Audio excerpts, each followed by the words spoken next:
Good afternoon, everyone. I'm Zara from Accent Responsible Architecture. So we are honored right now to share with you about our 2 years research in prefabricated construction. I know the tagline is a bit provocative. We are having a replacing concrete here, but we would like to introduce you about a promising bright future that will be better, faster, and sustainable with engineered wood. So now we are having a conventional construction with concrete, brick, and mortar, as we are doing right now. But we are facing a very slow, inefficient, and having a high footprint materials. So therefore, like we initiated a green project in our office. We make a micro house using prefab construction and engineered wood using cross-laminated timber structure. Maybe some of you have heard of this, or CLT. As the structure. So the result was 50% faster. It took only like 3 to 6 months. We have 3 months in factory and 3 weeks assembly for the project.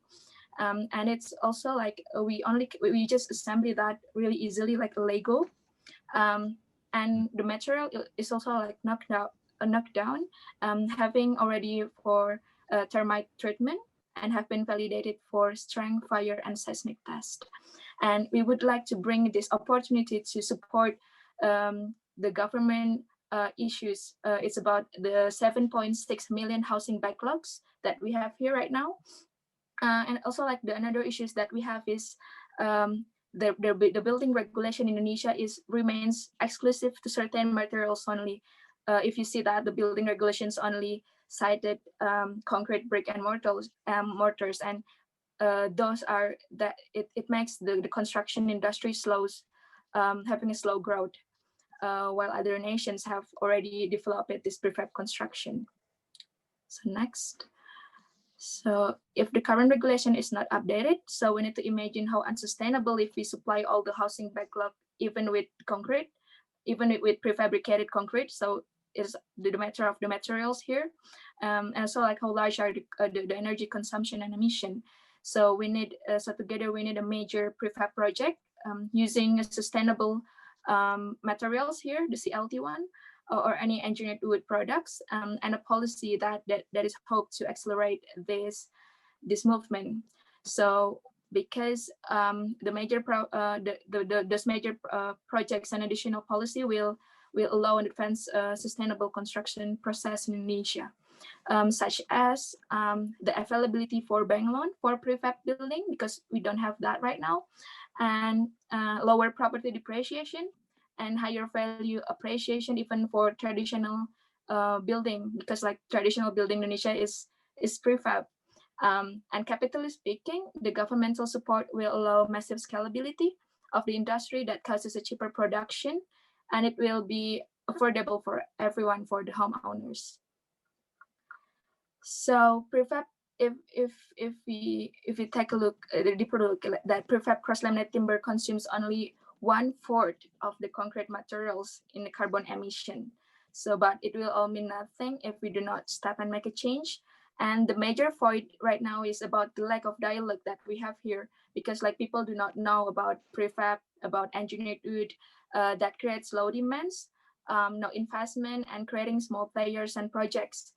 And therefore there is no relevant policies right now, and the loop is still there. So let us reflect upon the greener future, because like see the other industries have offered, such as solar panels and electric cars. Now we are here doing similar things in construction industry, but that we believe that greener future is not for the niche.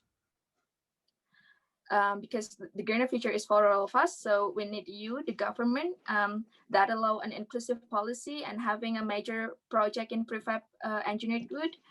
We need you, key players in industry, academics, and profession, EAI, for collaborative campaign. And we need you, the investors, that will accelerate the projects to happen. And we also we already talked to the bank for the banking partnership, that they are keen for the affordability for prefab building. So we suggest that it will be initiated by the government, because they will lead us to bring prefab CLT as a major projects for 1 million housing programs. Because we learned from Japan that the government is simultaneously promoting the CLT construction establishing regulation, and the industry right there is now very thriving and making it very accessible for everyone. So in the following year, together massively, we are going to create the demands first by having an awareness promotion, and we target the ring of fire area first because it will be directly applicable right there. And also, like, government in the future can benefit from taxation. I mean, having a building regulation for prefab building, and also like banking will have a wider scope of house loan. An investor can gain faster profit by faster construction, because right now the prefab building has a gray zone area of regulation. So our vision is to make prefab engineered wood buildings to be legally applicable and affordable in Indonesia, and it will help you, the government, within 5 years in 2025. It is hoped that it can solve 60% housing backlog sustainably and faster. And also, like, it will be it will be 76% less energies, 87% less embodied water, and 88% less carbon footprint compared to concrete materials. And also, like, empower the both capitally and socially. Like, capitally, we can monetize this industry, this thriving construction industry, and also, like, from socially, like, it will benefit people's economy to we're having the rise of production forests, having a decentralized factories and small to medium sizes enterprises approach that will support the 1 million housing programs from the government in sustainable way. So we already started the journey on 2018, having an extensive projects and research in wide scope from capsule hotel, micro house, and modular prefab housing. And our big dream in 25 years ahead is to change the mindset. Now we're gonna have a prefabricated engineered wood as the new concrete in Indonesia by 2045. Lastly, thank you for attention, and I hope that we can collaborate in the near future. Thank you.